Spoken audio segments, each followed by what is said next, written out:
kasalanan o walang pananalangin. Yung text natin eh, 1 Samuel chapter 12, verse 1. Ito yun. 1 Samuel chapter 12, verse 1 to 23. Yun po, apat. Yung 1 to 5. 31 to 5.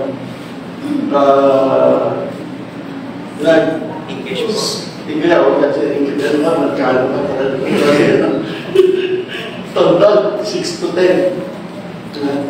Tapos, 13, 11 to 15. Bago mo yan lang. 16 to 20 na. 16 to 20. Ako na yung 21 to 20. Sige, palibasa lang din. 1 to 5. First Samuel. Chapter 12, verses 1 to 5. Yes, thank you. At sinabi ni Samuel sa buong Israel, narito, aking dininig ang inyong tinig sa lahat na inyong sinabi sa akin. At naghalad ako ng isang hari sa inyo. At ngayon, narito, ang hari ay lumalakad sa unahan ninyo. At ako'y matanda na at maguban. At narito, ang aking mga anak ay kasama ninyo. At ako'y lumakad sa unahan ninyo mula sa aking kabataan hanggang sa araw na ito. Narito ako, sumaksi kayo laban sa akin sa harap ng Panginoon at sa harap ng kanyang pinahiran ng langis. Kung kaninong baka ang kinuha ko, kung kaninong asno ang kinuha ko, o kung sino ang aking dinaya, kung sino ang aking pinighati, o kung kaninong kamay ako kumuha ng suhol upang hulagin ang aking mga mata niyo, at aking isasauli sa inyo. At kanilang sinabi, hindi ka nagdaya sa amin, ni umighati man sa amin, ni tumanggap man ng anuman sa kamay ng sinuman. At sinabi niya sa kanila, ang Panginoon ay saksi laban sa inyo, at ang kanyang pinahiran ng langis ay saksi sa araw na ito, na hindi kayo nakasumpong ng anuman sa aking kamay. At kanilang sinabi, siya ay saksi. 6 to 10. Sabi ni Samuel,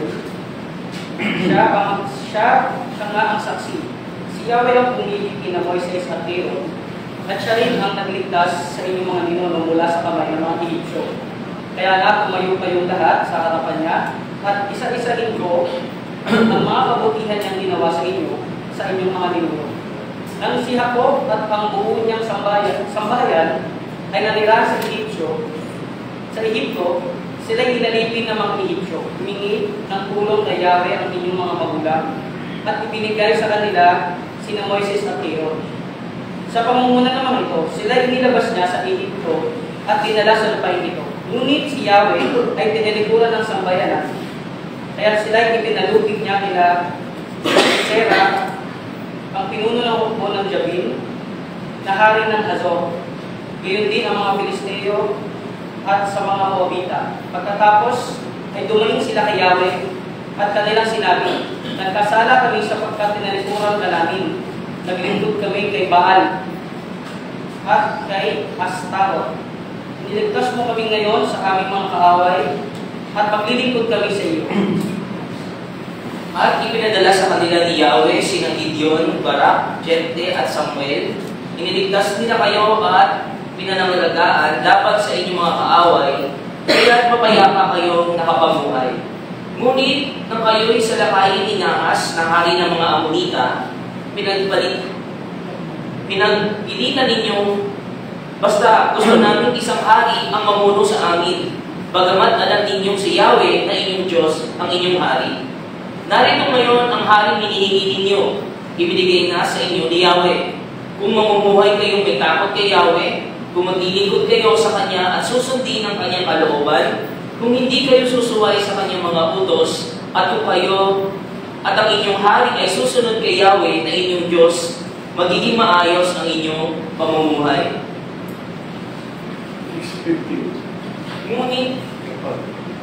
Ngunit kapag hindi kayo sumunod sa Kanya, sa halip ay lumabag sa Kanyang mga utos, marulusahan niya kayo. Ngayon nga'y tumahimik kayo at tignan ninyo ang takinang bagay na gagawin ng Panginoon sa harap ng inyong mga mata. Hindi ba pagani ng trigo ang araw na ito? Ako'y tatawag sa Panginoon na siya ipapasapit ng pulok at ulan at inyong malalaman at makikita ang inyong kasamaan ay dakila ng inyong ginagawa sa paningin ng Panginoon, sa paningin ninyo ng isang hari. Sa gayon, tumawag si Samuel sa Panginoon at ang Panginoon ay nagsapit ng pulok at ulan ng araw na iyon at ang buong bayan ay natakot na mainam sa Panginoon at kay Samuel. At sinabi sa buong bayan kay Samuel, ipanalangin mo ang iyong mga lingkod sa Panginoon mong Diyos upang huwag kami mamatay, sapagkat iadagdag sa lahat ng aming mga kasalanan ang kasamaan na ito, at humingi kami para sa amin ng isang hari. 20, At si Samuel sa bayan, huwag kayong matakot. Tunay ang inyong ginawa, ang buong kasamaan na ito. Gayon may, huwag kayong lumihis ng pagsunod sa Panginoon, kundi kayo'y maglingkod ng buong puso sa Panginoon. 21 and 22, babasahin po. Lumayo na kayo sa mga Diyos-Diyos, hindi kayo magbiligtas, hindi matutulungan ng mga yan, sapagkat yung sinatunay na Diyos. Hindi kayo mababayani ay pagkatiyan ng kanyang pangako, kayo hinirang niya bilang kanyang bayan. Idadalangin ko naman kayo at tuturuan ng dapat niyong gawin. Doon sa ibang verse sa King James, hindi ako titigil ng panalangin sa inyo, sapagkat pag hindi ko ginawa ito, nagkakasala ako sa Diyos. Hindi ba lang mabigat ang ginaanan ni Samuel? Kaya makikita natin dito, no, na yung kasalanan ng walang panalangin ay talaga naman kailangan natin manalangin tayo.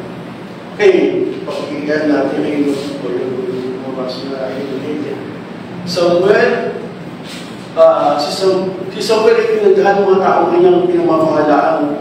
Tinanggihan siya yung verse 1 and 2, di ba? Tinanggihan siya. Sabi sa kanya, gusto na namin hari, ayaw namin sa iyo. Di ba? Ayaw na sa kanya, tinanggihan siya eh. Pero si Samuel, naging tapat na Panginoon ng Israel, tapat siya. Pero ang gusto ng mga tao, hari, kaya ayaw na sa kanya. Kasi, ang gusto ng Diyos siya ng hari, walang magiging hari sa lupa. Kundi magkakaroon lang ng theocratic rule of government. Theocratic rule means na-apply ng Vatican, priest, sacerdote. Kasi yun ang spokesman na yun, kausap ng Diyos. Kasi pag naging monarchy, katulad ni Saul, pinili nila, dahil gugulo buhay nila. Pero ibigay na rin ng Diyos. Ibigay na rin ng Diyos. Monarchy making the making.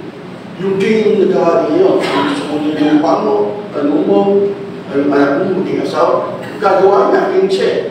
Hari siya. Kaya ayaw ng Diyos yun. Pero mga tao, pilit eh. Di ba? Gusto nila ng hari. Ang may hari.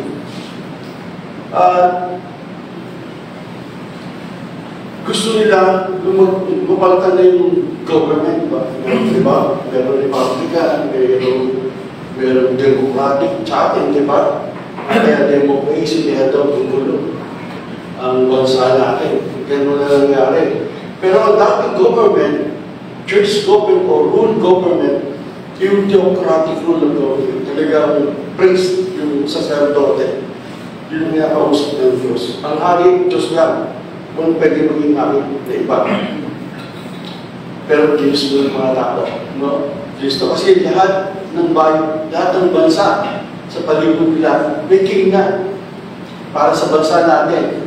Lahat ng bansa sa mundo, meron ng divorce. Dalawa na lang wala, Vatican at Philippines. Kaya, hinahawan tayo. Diba? Papunta naman talaga wala tayo magagawa. Sabihin, tingin mo no? Nakita niyo si Samuel, tinatanggihan siya, pero tapat siya, di ba? Mahusay siya. Wala siyang mali. Si Samuel ay naging tunay na tapat. Di ba? Sabihin. Hinapon niya pa hinapan siya ng kanyang kawalang kataparan sa kanya. Hinapan, sige, hanapin niyo mula bata ako, kabataan ko, ako na nang bulong sa inyo. Ngayon may gugo na ako, matanda na ako. Ngayon, hanapan niyo ako, sige, mali. Naligaw ako sa pagiging leader ko sa inyo. Sabi ni Samuel, wala silang makita. Wala silang makita kay Samuel na na may ginawa si Samuel na hindi maganda sa kanila. Hindi ko kayo ginawa ng ganito, hindi ko kayo ganyan. Sabi ng mga tao, totoo sinabi ko, saksi si Yahweh, wala akong ginawa kung masama sa kanila. Pero pinagpipilitan pa rin nila. Hindi, gusto namin ito. Tinatanggihan na siya, ayaw na sa kanya. Wala silang nakita, ngunit nanatiling tinanggihan siya. Mababasa natin niya sa verse 3 and 5, di ba? Babasahin ko yung 1 and 2 muna. Ito yung una. Sinabi sa Israelita ngayon, nasunod na gusto nyo. Nabigyan po na kayo ng hari. Ako'y matanda na. Katunayan, kasama nyo aking mga anak. Mula ka sa aking kabataan na ngayon, pinamahalaan ko kayo ng tapat. Verse 3 and 5, yung verse 5 yung nagkipo. Tignan nyo, hindi ako naging tapat. Kung meron kayong anumang reklamo laban sa akin, sabihin nyo sa harapan ni Yahweh. At ang hinirang nyo ito, isang mambo sa inyo, ganyan naman ko, kahit isang baka o aso. Sabihin nyo, isa ko. Para siya hari, pwede nila akong tirahin. Kung may nakita siyang maling sa akin. Meron akong dinaya ang nabi, nung sunulan ba ako ng amdilima para ipita aking mga mata sa kamalian. Sabihin nyo ngayon, pananagot ako kung meron akong kasalanan.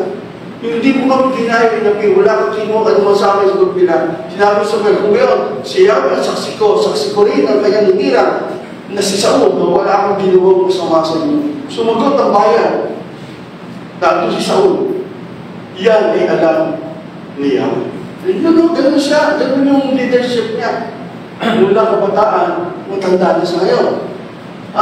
Tapos niya, si Samuel ano ginawa sa Samuel? Si Samuel ay inalok sila ng mabuting payo. Sabi ni Samuel sa kanila, huwag kayong matakot, paglikuran ng Diyos ng buong puso.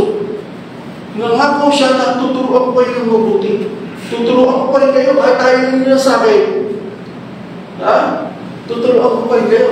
Kahit tayo nyo na sa akin, papayuan ko pa rin kayo. Sabi din sa mga tao, ganun na pa rin. B, si Samuel ay nangako na ipapanalangin sila. Nangako siya, no? Yun, makita, nabasa ko na, card and yun. Nangako na ipapanalangin sila. Sabi ni Samuel, yung verse na binasa natin, pag ako tumigil ng pananalangin sa inyo, magkakasala ako laban sa Diyos. Grabe to. Grabe yung mga tao to. Bayang Israel to. Ang buti-buti ng ginawa ni Samuel, pinatanggihan siya, inaayawan siya. Pero sabi ko, kahit pinatanggihan niyo ako, pagdadasal ko pa rin kayo. Kasi pag hindi ko kayo pinagdasal, magkakasala ako sa Diyos. Kasi katubulan ko pa rin, trabaho ko pa rin, ipagdasal ko kayo. Sabi ni Samuel. Sa din, si Samuel ay nangako na ipapanalangin sila. Nangako siya. Huwag nawang ipagbawal ng Diyos na ako ay magkasala sa Kanya, na tumigil ako sa pananalangin sa kayo sa inyo. Start praying is sin. Pag tumigil ka sa pagdadasal, nabubuhay ka na sa kasalanan. Kasi ang sabi ng Biblia, manalangin ka ng walang paki. Utos yun ng Diyos.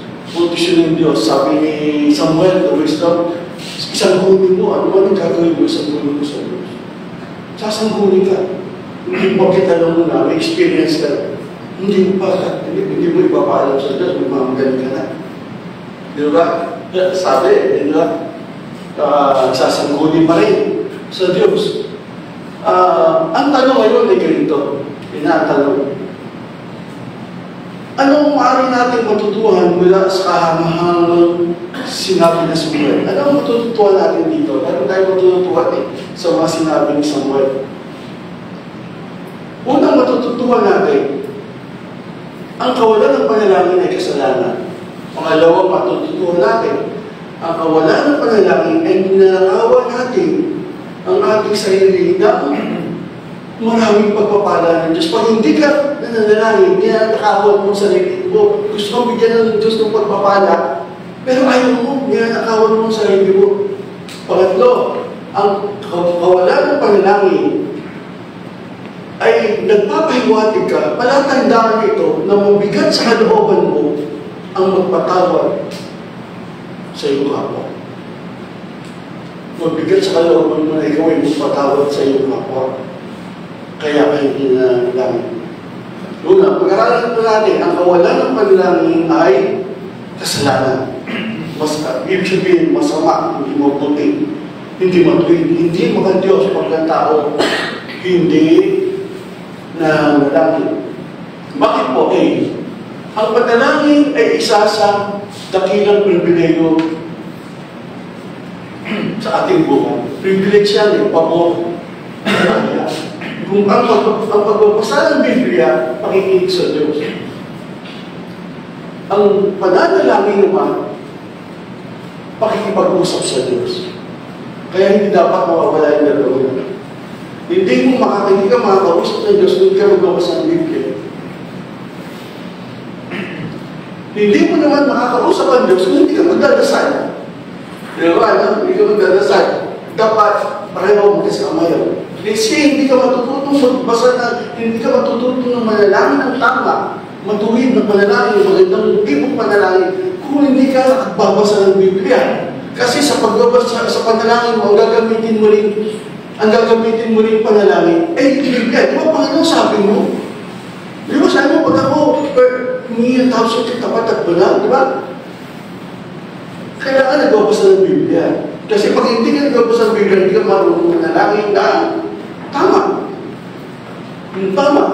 Kasi ang Biblia ang nagtuturo para tayo matutong kausapin ng Diyos na tama. Sa panalangin tayo ay nakipag-usap sa Diyos. Diyos ang kausap natin. Ang daling kausap ng Diyos, sabi nga awit ng upat ng kate. Panalangin lang yung pamagat panalangin. Pagod natin ng Diyos kagad panalangin lang kay Marcos, mahirap. Pausapin mo si Marcos, mahirap kausap. Baka si Adrian, mahirap na si Chise, di ba? Baka si Montes na, mahirapan tayo kausap di ba? Pero, ang Panginoon madali. Panalangin lang, nabutan natin siya. Ang kawalan ng panalangin sa katotohanan siya ay walang Diyos. Atheist siya. Ibig sabihin wala sa Diyos. Kaya hindi siya nagdadasal. Wala naman akong Diyos Sino kakausapin ko? O, di ba? Sino kakausapin ko? Ba't ako magdadasal? Hindi ko kailangan magdasal. Dahil wala naman akong Diyos Oo, may tama ako sa ulo siya sa tao ng isa. Wala naman akong kausap. Di ba? Kaya ang panalangin, kaya ka nanang dahil alam mo may Diyos ka. Dahil alam mo may ama ka. Yung tatay mo na nasa langit. Kahit anong oras pwede mo makausap, pwede mo siya masumbungan, pwede mo masabi na nangyayari sa buhay mo. Oo nga, kasi binabalikan ko pa siya. Hindi ko naman ginusto sa'yo. Hindi ko naman ginusto na maging tao ko Ikaw ay gusto Ginagaya mo, nagdasal na ganyan. Nagdasal na ganyan. Diba, nangyayari sa subject niya. Naranasan ko yun Nung hirap na hirap na ako sa buhay ko, kaya ako pag-aral. Binabalikan ko siya. Binabalikan ko.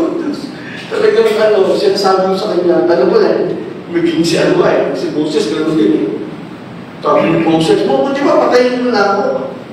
Akin ba yan? Di ba? Gusto mo, sabi ni Moses, gusto mo yung sa aklat ng buhay, nalisin mo na pangalan ko, kahit dalhin mo ako sa impyerno. Ganun si Moses. Friend, di ba? Hindi na sa Diyos, kinakausap niya Diyos. Ganun. Ang Diyos, alam ng Diyos bakit nasasabi mo tao. Alam ng Diyos yung buhay mo. Tinagdahirap ito ng tao. Naunawaan ng Diyos. Naunawaan ng Diyos. Tapos, ang panalangin ay gawain ng isang may pananampalataya. Di ba? Yung tao may pananampalataya. Kaya sa nagdadasal, alam niya, meron siyang faith, sabi niya sa Hebrews 11:6. Without faith, it's impossible to please God. Kung walang pananampalataya, posibleng malugutan niyo sa iyo. Sapagat, He is the one who said, no? Hinahanap mo ang Diyos dahil gusto mo ganyan palaan ka niya, pagpalain ka niya. Without faith, it's impossible to please God. He is the rewarder of those diligently seek Him. Di ba? Mananalangin siya, diligent. Mataga siya nagdadasal. Kasi alam niya, may Diyos na kaya ang pagpalain. Kasi meron siya pananampalataya. Kinakausap natin ang Diyos dahil naniniwala tayo sa Kanya. Amen? Kinakausap natin ang Diyos dahil naniniwala po kayo sa Diyos. Nananampalataya po kayo, panalangin nyo, narinig ng Diyos. Kasi may Diyos tayo. Kaya naniniwala tayo. Na merong Diyos na kinakausap tayo, hindi tayo may ganun. Nakala ng iba, ito nakikipag-usap sa wala. Hindi tayo ganun. Alam natin, meron tayong kausap na nakikinig sa atin. Nananalangin tayo dahil naniniwala tayo na nakikinig siya sa atin. Diba? Nakikinig. Alam mo ba natin nakikinig sa atin ng Diyos? Pinakinggan tayo po. Nakikinig siya sa atin. Kasi tayo ay nanalangin dahil inaanyayahan tayo ng Diyos sa ito. Kaya tayo nagdadasal, inaanyayahan tayo ng Diyos. Gawin yan. Number 1, mga paanyaya para magdasal tayo. Babasahin ko na lang po yung Jeremias 3 verse 3, sabi doon, call unto me now and answer me, and I will show you great things that no one not. Ibig sabihin, tumawag ka sa akin. Sabi ng Diyos, tawagan mo ako. Pakikinggan kita, tutugunin kita, papakita ko sa iyo mga bagay na kaangaan. Tawag ka sa akin, sabi ng Diyos. Pakibasa yung Matthew 6:7-13. Pakibasa po. Basa tayo. Mateo 6:7-13. Parang din Mateo 6:7-13.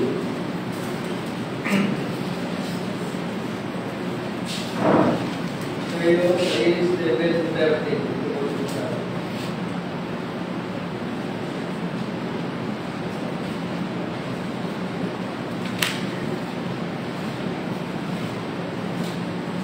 Sa panalangin ninyo, huwag kayong gagamit ng maraming salita o walang pagbuwa, gaya ng ginagawa ng mga.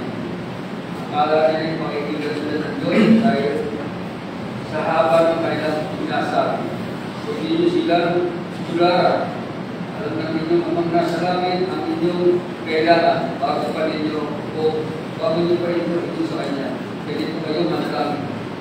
Manaming nasa langit, sampahin nawa ang iyong pangalan. Dumating nawa ang iyong kaharian, masunod nawa ang iyong kalooban dito sa lupa tulad ng sa langit. Hindi nyo maging ang aming pagkain sa araw-araw. At patawarin mo kami sa aming mga kasalanan tulad ng pagpapatawad namin sa mga kasalanan. At kung kami kaya, magpuso kung iligtas mo kami sa masama. Sapagkat sa iyong panihan, ang kapangilihan, ang kalwatian, ang pakailanman. Itay-tayahan sila ng Diyos.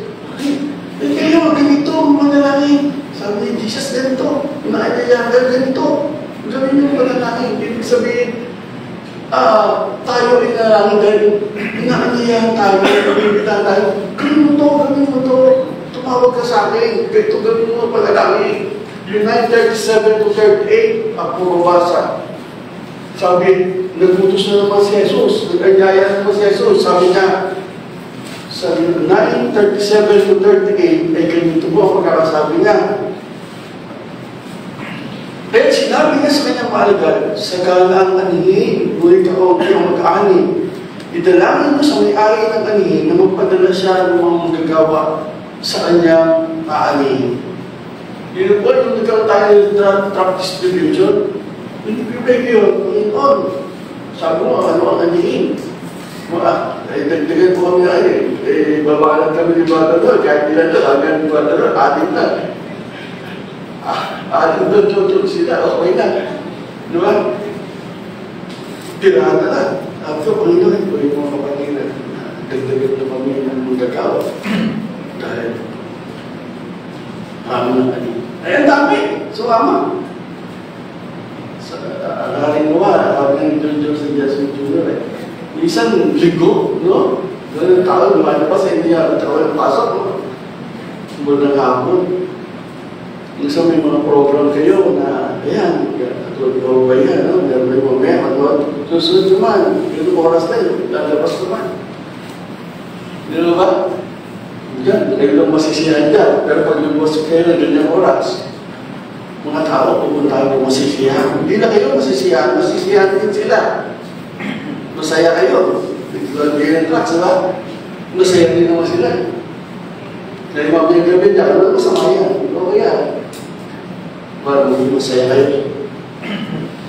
Tapos sabi dun sa 18 to 19 to 20, kung may dalawa sa inyo, tatlo na kakatingko, at magkaisa kayo sa panalangin, dilingin ko kayo. Nag-aayaya kayo, nag-aayaya ang Diyos. Nag-aayaya kayo, mag-grupo-grupo kayo. Magdasal kayo. Kala nyo, natutuwa po ako sa akin, hindi namin lagi na dami. Alam ko sa ibang church, konti yan. Tayo lagi marami. Dalawa o tatlo na nagkakatipo na nanalangin, dilingin ko kayo. At kung saan kayo nananalangin, kinakausap niyo ako, nandun ako, kasama niyo ako. 2 or 3 gathered in my name. I am in the midst of them. Diba? Nagkakaisa kayo manalangin. Nabasa natin yung paanyaya. Alalahanin natin mga unang iglesia no, na nanalangin. Sa Gawa, chapter 4, verse 31, pakibasa. Gawa, chapter 4, verse 31. Pagbasa daw ito. 4:31. At nang sila'y makapanalangin na, ay nayanig ang dakong pinagkatipunan nila at nagpuspos sila ng lahat ng Espiritu Santo at kanilang sinalita na may katapangan ng salita ng Diyos. Yun, salamat. Do you know, nung manalangin sila, ano nangyayari pag nag-response ang mga kapatiran, nag-response sila na mananalangin. Diba? Nayanig. Diba? Pinuspo sila ng banal na Espiritu Santo. Kasama-sama panalangin ng mga unang iglesia na pwede natin gayahin na naranasan ng kapuspusan ng banal na Espiritu Santo. Kaya pag hindi tayo nanalangin, nagkakasala tayo. Makasalanan. Sabi, yun matutuhan natin sa sinabi ni ang kawalan ng panalangin ay kasalanan. Kasi nakikita natin, inaanyayahan tayo ng Jesus, manalangin ka, tawagan mo ako. Papakita ko sa iyo, tupugunin kita, papakita ko sa iyo mga gawa sa iyo. Tapos sabi, ganito kayo manalangin. Di ba? Sabihin nyo ka manalangin. Inaanyayahan tayo, tapos ayaw natin. Gawin. Yung paanyayahan, lumapit kayo sa akin. Yan lahat ng paghan. Sabi ni Jesus, kung natin gagawin yung paanyayaan, ibig sabihin nun, sinusuway natin ang Diyos. Sin means pagsuway sa utos ng Diyos. Sin means hamartia in Greek. Means missing the mark. Hindi mo ginagawa yung pinagagawa sa iyo ng Diyos. Kaya kung hindi tayo nananalangin, ibig sabihin tayo ay nagkakasala tayo. Kung hindi pa walang panalangin, kasalanan. Pakagawa punto. Ang kawalan ng panalangin ay ninanakawan tayo sa maraming pagpapala. Hindi mo ba, no? Maraming pagpapala. Ninanakawan tayo sa maraming pagpapala. Gusto ng Diyos magpalain tayo, pero hindi ka nahingin. Ito yung sabi dito sa A, kayo ay wala dahil hindi kayo humihingi sa Diyos. Sa Santiago 4, pakibasa. Santiago chapter 4, verse 2.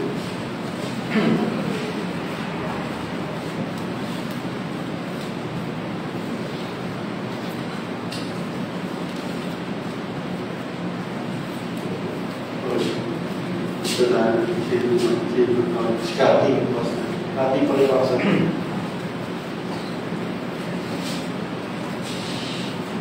Chapter 4, Verse 2. Ano sinasabi? Mayroon kayong dinanasa, ngunit hindi ninyo makamtan. Kaya't pumamatay kayo, papasa inyo lamang iyon. May mga bagay na gusto ninyo, ngunit hindi ninyo maangkin. Kaya kayo'y nagkakagalit at naglalaban-laban. Hindi ninyo nakakamtan ang inyong dinanais dahil hindi kayo humihingi sa Diyos. Yun. May gusto ka. Pero ayaw hihingi sa Diyos. Ginagawa mo sa sarili mong bayanan. Ayaw mo Diyos ang gumawa para ibigay sa iyo sa yung gusto mo. Di ba? Di ba? Meron tayong mga gusto sa buhay eh.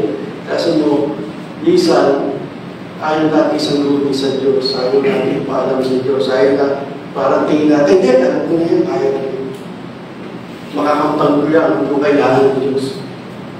Hindi mo kailangan ng Diyos. Maakong mo yan. Makakatapos ako sa pag-aaral kaya hindi mo na sabihin tulungan mo ng Diyos. Hindi mo na kailangan. Diba? Ayun wala dahil hindi kayo humingi sa Diyos. Kaya ngayon nakawa natin, gusto tayo magpalaki ng Diyos dahil hindi tayo mahingi. Yung blessing, hindi nyo maibigay. Pero sa principle eh. May prinsipyo ng Diyos eh. Ang prinsipyo ng Diyos, humingi ka para bigyan kita. Diba? Yun yung mga magulang. Alam anak na aalis, papasok sa eskwela. Alam niya kung magkano pa ako dito. Ha? Hihintayin pang humingi. Diba? Bago bigyan. Ano ako natin, diba? O, sasabihin pa, paano mo? Nay, paano mo? Alam naman niya, di ba? So, bakit? Ngayon ang prinsipyo nila eh. Nung mag-inag Diyos eh, naging ang prinsipyo ng tao. Humingi ka at ikaw ay bibigyan. Hindi kayo humingi, sabi niya. Kaya hindi kayo, wala kayo. Hindi kayo nabigyan. Ang paghingi at pagtanggap ay kagalakan ng ating buhay Kristiyano. Ibig sabihin, humingi ka, nakatanggap ka. Anong nangyari? Tutuwa ka ngayon. Sa Friday, may testimony. Last Sunday ng Friday, pupunta ako, masaya ako. Hindi ako sa Diyos, nakatanggap ako eh. May testimony ngayon, tutuwa. Salamat sa Diyos, humingi ako ng 100. Binigay ka agad. Tutuwa ako. Di ba? May testimony ka. Kasi bakit? Kagalakan natin na humingi sa Diyos at makatanggap sa Diyos. Ito ang nagbibigay sa atin ng katuwa. Kaya tayo ay nagte-testimony. Nagpapatotoo tayo sa Panginoon. Ang Panginoon ay nag-aanyaya na tayo humingi at tumanggap. Mateo, chapter 7, 7-8. Makibasa po. Mateo, chapter 7, verse 7-8. Sino na nakakita? Pero yung kinanap si Andy, yung mistake, parang tatay niya. Andy, Mateo, chapter 7, 7-8. Three ka, yan, malam din yun eh. Mateo chapter 7, verse 7. Kung hindi kayo at kayo bibigyan, umanap kayo at kayo makasusumpong, umanap kayo at ang kayo bubuksan para sa iyo. Sabagkat matanggap ang bawat pumili, nakasusumpong ang bawat umahanap, at binubuksan ang pinto sa bawat tumakot. Yung, tingnan, ano? Ang Diyos, sabi ng Biblia, alam naman na Diyos ang pangangailangan natin. Diba? Alam mo naman eh. Parang magkulang, ganun eh. Pero ano gusto ng Diyos? Humingi ka pa rin. Para bigyan kita. Diba? Para bigyan kita. Humingi ka rin. Gusto ng Diyos na bigyan tayo ng maraming bagay. Lucas chapter 11, verse 9-13. Gusto ng Diyos na bigyan tayo ng maraming bagay. Pakibasa natin. Lucas 11, 9-13.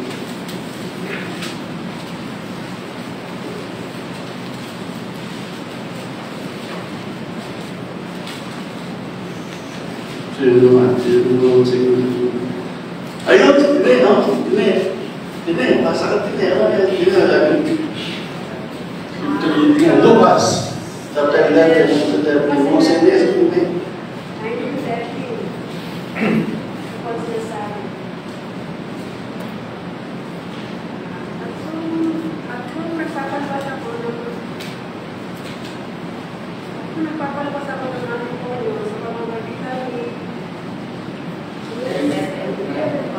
Lucas 11, 9 to 13.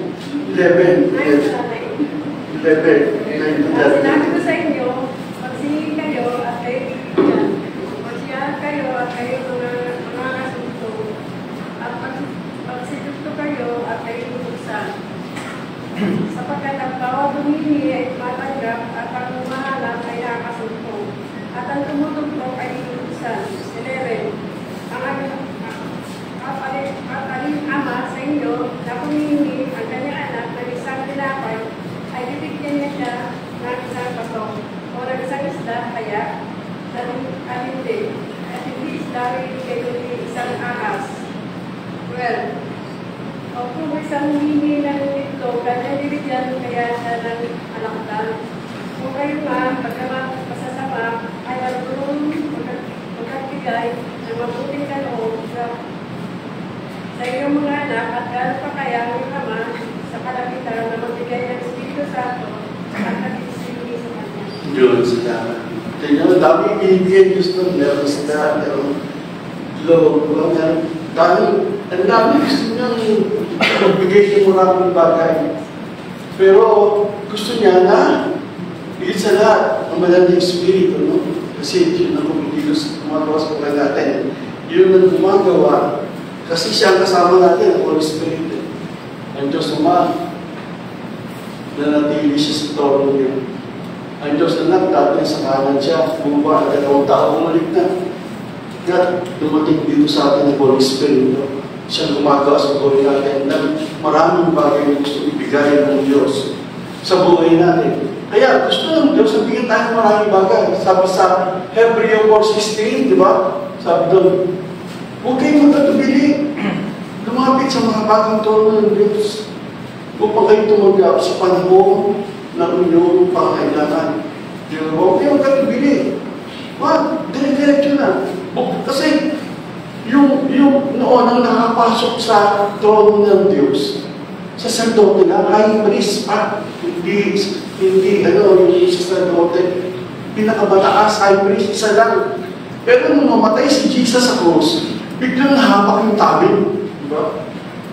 Nabuksan na yun. Ibig sabihin, hindi na high priest, hindi na mga sacerdote, lahat ng mga anak ng Diyos, pwede na, tumiretso. Huwag na kayo magkakabili, pwede na tumiretso. Hindi na kailangan doon. Pumunta ka pa sa kay Father ganito, kay ano dito. Di ba? Hindi na. Wala na. Pwede ka na. Anak ka ng Diyos eh. Ama yung po, ano eh. Yung lalapitan mo. Sabi sa mahabaging trono niya. Sapagkat sa gana siya magbigay ng biyaya sa panahon ng ating mga pangailangan. Ibig sabihin, basta may pangailangan tayo, takbuhan mo. Alam mo na kung sino takbuhan mo. Di ba? Di ba? Alam mo na kung sino lalapitan mo. May pangangailangan ka emosyon, may pangangailangan ka pisikal, may pangangailangan ka spiritual, may pangangailangan kang sosyal, may pangangailangan kang pinansyal. Diba? Alam mo na kung sino lalapitan mo. Dahil may ikot ang buhay ng tao. Doon sa spiritual, diba? Pisikal, pinansyal, diba? Emosyonal, sosyal, family. May problema ka sa pamilya mo. Alam mo na kung sino makakasolusyon yan. Di ba? Huwag mo solusyonan. Punta mo kagad makapag-gain sa isang solusyon. Di ba? Huwag kang kakabili. Ano kagad? Dapat kagad. Bukas ka eh. Pwede na pumasok sa trono ng Diyos eh.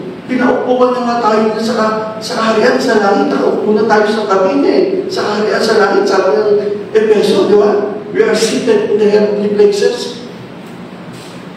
Kaya, pwede na. Para malalasan natin ang pagpapala ng Diyos. Sabi ni Dwight L. Moody, every great work of God can be traced to a living figure.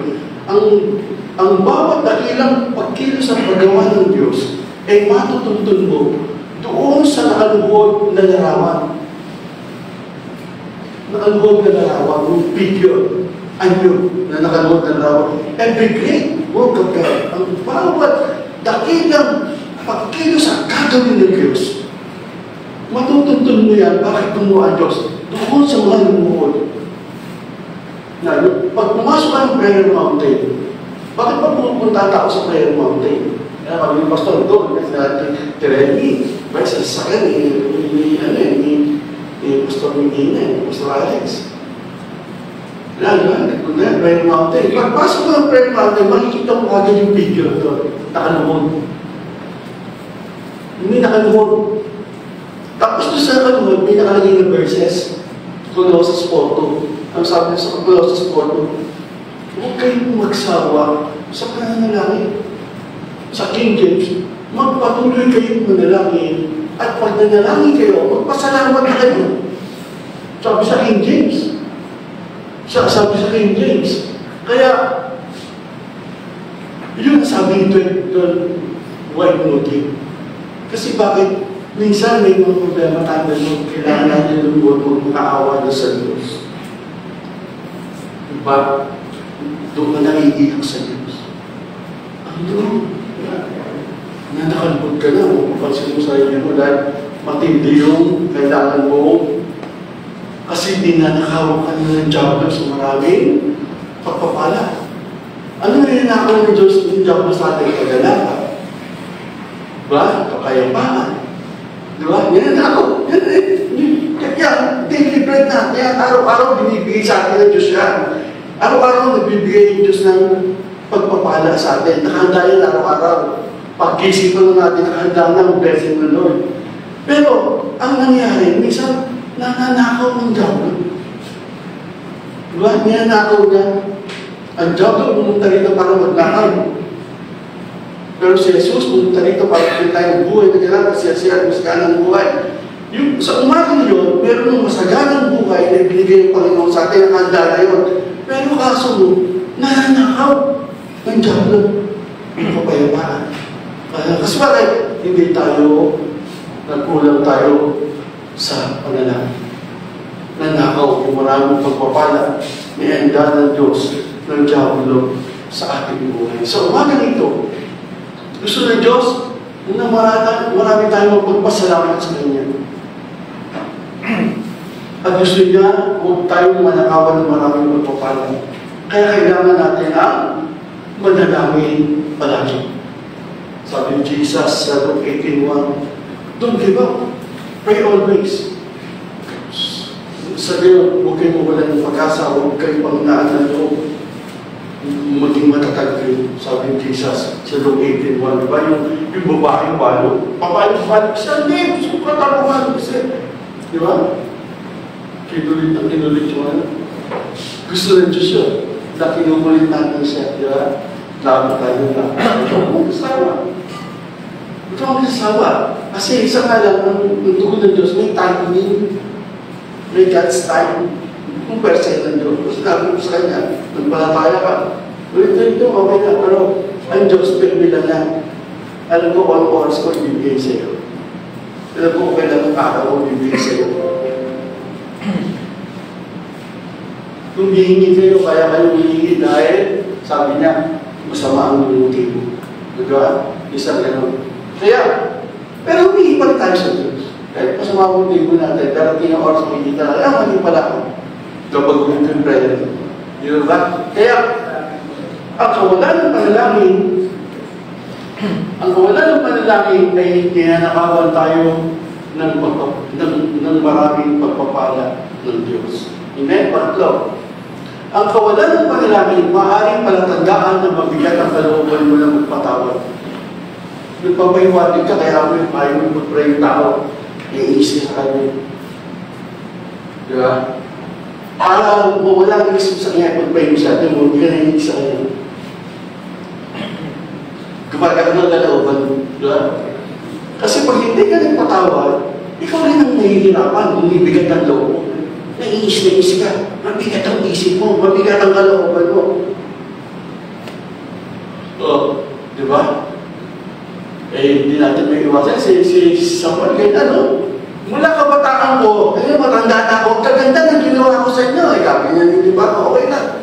Papanalahan ko pa rin kayo. Kasi bakit? Pag yung ginagawa, ang paliwanag nila, yung ginagawa nyo sa akin, at inisip ko yan, iinda ko yan, ako ay mahirapan, doble tayo ko. O, di ba? Inapi mo ko, nagrabyado mo ko, binubuli mo ko, inaano mo. Tapos seryosohin ko, sige, dapat yan ko rin. Diba? Palampasin mo yan. Siya naman, mahal, hindi bali ako mabuli, basta huwag na ako mabubuli. Hindi bali ako mangapi, huwag lang ako nangapi.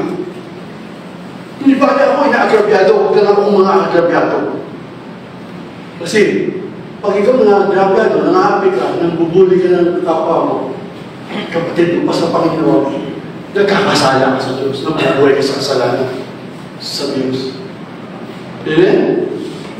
Diba po nanay, ganun ang buhay sa mundo. Lalo na pag-leader ka at sa buhay.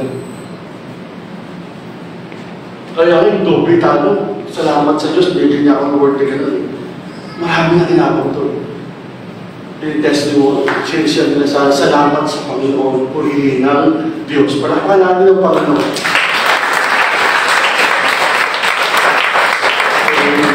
Si Samuel ay parang ganun pakiramdam na makatulungan lang na hindi panalangin ng mga tao. Makatulungan lang. Kasi bakit? Sila ang rebelde lamang sa aking pamamahala. Wala naman ginagawa mo sa mga kanila. Tinatanggal nila. Tinatanggal nila si Samuel. Ang pinanigan si Saul. Anong bandang huli? Sila. Ang David ang gamating sa natin. Di ba? Samantala kay Samuel, ang sarap ng buhay nila. Di ba? Ganda ng buhay nila. Payapa ang Israel. Di ba? Ayaw nila kay Samuel. So sa pwede ka bulog. Pero mabait pa rin ng Diyos. Kung humipo pa rin ng Saul ng David. Di ba? Kumuha ng David. Kasi pag binasa mo yung part ng chapter 2 sabi, ang nangyayari sa ang pag-ibig ng Diyos hindi nawawala. Ang habag ng Diyos hindi nawawala. Ang awa ng Diyos hindi nawawala. Ang pagmamalasakit ng Diyos hindi nawawala. Ang kabutihan ng Diyos hindi nawawala. Kahit kailan tayo niya. Andyan yan din. Kasi ang Diyos hindi nagbabago. Hindi nagbabago ang Diyos na. Mahal kita ngayon. Mamaya hindi kayo. Pero mahal kita. Yun ang ugali ko, sabi ng Diyos. Yun ang pagka-Diyos niya. Hindi nagbabago. Kaya lang nagbabago ang buhay ng salita, kagagawan niya. Ngayon, hindi pwede siya kung hindi ng Diyos. Paparaan siya ng Diyos doon para magsisi siya.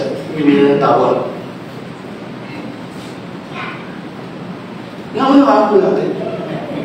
Ang Diyos, tandaan natin. Ang Diyos natin ang mahusay. Mapagmahal, mabait, mabuti, matyaga, matulungin. Ganun siya ugali niya yun. Yun siya. Karakter na yun. Hindi yun mababago sa kanya. Nature na yun. Bakit? Ganun pala yung Diyos natin. Bakit ganito? Tanungin mo sarili mo. Di ba? Tanungin mo sarili mo. Bakit ka ganyan? Ask yourself. Bakit ganito buhay ko? Sinasabi mo. Bakit? Nakaganyan ang buhay mo. Gusto na ng Diyos, pagandahin ang buhay mo, pero gusto mo yung buhay niya eh. Kaya nung pwede kontrolin ng Diyos, may wisyo ka, may isip ka. Di ba? Kaya pulihin ng Diyos, may Diyos tayo na makapangyarihan sa lahat. Dito si Samuel, sila ay nag-rebelde, no? Tinagyan ni Samuel. Ang mabuting tao ito ay inalis niya ang ganoong pakiramdam at pinatawad sila. Yung mabuting tao si Samuel, yung ganoong pakiramdam, inalis niya. Pakisundan na. Tatlo na tayo. Ano na?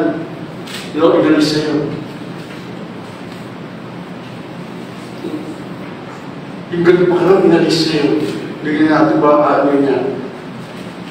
Ano ginawa ni Samuel para maalis ang gano'n? Inaapi siya. Inaano siya. Hindi ginawa niya ako yan. Sinasalbahan siya. Ano ginawa Samuel? Hindi siya tumigil ng pananalangin sa kanila. Tapos sa gawa, sabi 60, ano yan? Si Esteban.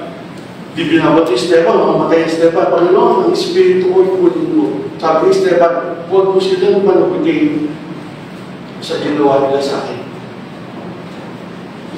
Hindi nila alam ang kanilang ginagawa. Yung Lucas 23:34, yan si Jesus.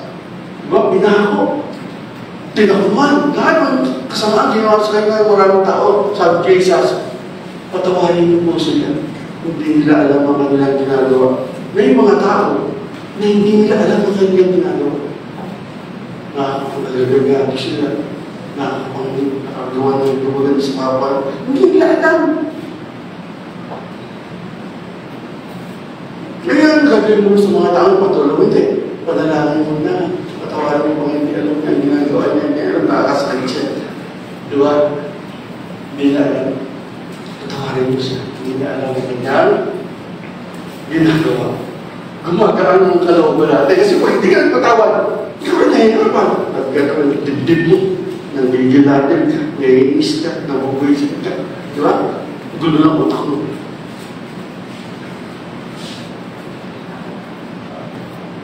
Sinabi niya, kapag tumigil ako sa panalangin sa mga taong ko, ako ay nagkakasala.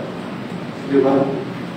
Pag tumigil ako sa panalangin ito, sabi ng Matthew chapter 7 verse 12, 10:5. Tapos nung nayan niya na, sabi ng mga preda, kung anong ginawa sa iyo, gawin mo rin sa kapwa mo. Ibig sabihin, panalangin ka ng kapwa mo, panalangin mo rin siya. Di ba? Gusto mo ipanalangin ka ng kapwa mo, panalangin mo siya. Di ba? Iipoy ni Diyos sa Ginoo. Yung tao yung talagasal na. Pagdasal mo rin. Pagdasal mo rin. Ako, hindi mo nakakaano ngayon. Pero may kaalaman mo ang sitwasyon ng bawat nagdaraan nila. Kaya sa mga sa pangalan, yun, makayanan mo yung pagsubok na nagdadaan nila. Makayanan nila. Kasi alam ko yung pagsubok na nagdadaan nila. Kasi tayo naman, alam natin, kasi makikita mo sa relasyon yan, sa reaction sa iyo, sa pagpapakita sa iyo, kaya dati, favorite sa iyo, tapos dati, di ba? Alam natin yan eh. Di ba? Alam naman natin, tagal na natin, kakasama dito eh. Alam mo, bakit? Di ba? Baka may problema. Pinapadalangin mo sa iyo. Di ba? Yung Lucas 11:4, di ba sabi, patawarin mo po sila gaya ng pagpapatawad namin sa gaya ng pagpapatawad mo sa aming mga kasalanan. Di ba? Tapos sabi sa meron sa Marcos chapter 11:25-26, ang ganda. Sabi doon, kung mananalangin ka, bago kang humingi sa Diyos, magpatawad ka muna. Kasi pag hindi ka marunong magpatawad ka, yung dasal mo, hindi pakinggan, huwag ka na magdasal, huwag ka na humingi. Alamin mo muna, meron ka bang hindi pinatawad? Hindi, tingin ko Panginoon, alam mo naman, kung nagbalik ko na patawad, kung hindi, alam mo, alam ko na patawad mo na. Ngayon, saka humingi sa Diyos. Kasi nang rules sa Lord, yun ang ano niya, yun ang batayan niya eh. Tapos sagutin ko prayer mo. Pero magpatawad ka muna.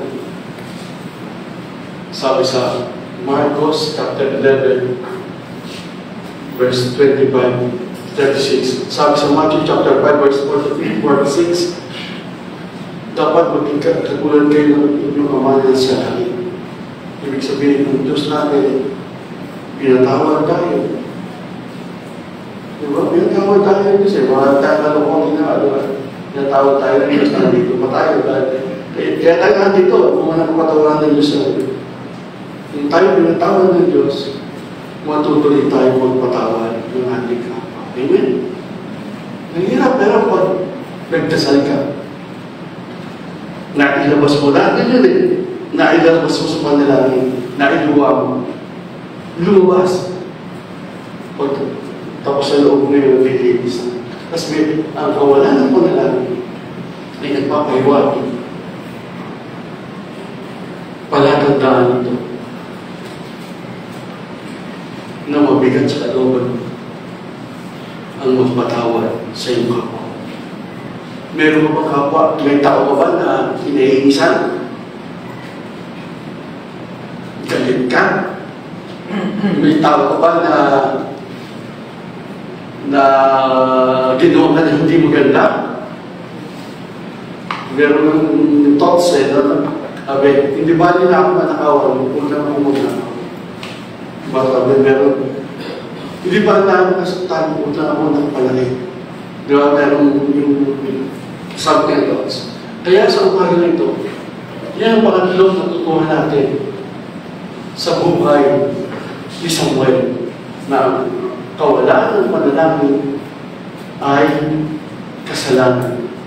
Pangalawa, ang kawalan ng panalangin, pinanakawa natin ang ating sarili na maraming nagpapala. Pangatlo, ang kawalan ng panalangin ay mabigat sa kalooban mo na magpatawad ka sa ibang tao.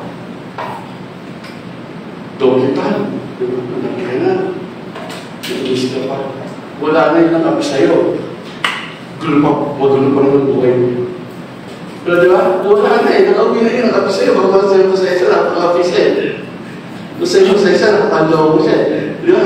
Masa'yo mo sa isa. Nakapandaya siya. Masa'yo mo sa isa. Nakapambuli siya. Di ba? Wala sa kanya yun. Masaya siya. Ikaw ngayon, nagaling ka na. Pag-uwi mo, kinakawa mo pa sarili mo. Naiinis ka pa. Tatampo ka pa. Eh, dito ang tayo. Ibig salamat meron tayong Diyos. Nagtulad, sino? Sino may kagustuhan na magpatawad ng ibang tao at ipadalangin ito? Sino ang humihingi ng malaking bagay sa Diyos? O umaasa siyang tutugulin ang kanyang mga pangailangan? Sino yun? Yung mga tao ang alam nila ang kawalan ng panalangin ay kasalanan. Ang kawalan ng panalangin ay ninanakawan na ang kanyang sarili ng mga pagpapala ng gusto ibigay sa kanya. Ang kawalan ng panalangin ay nagpapahiwapit na mabigat ang dibdib niya, ang loob niya, na ayaw niya magpatawad sa kanyang kapwa.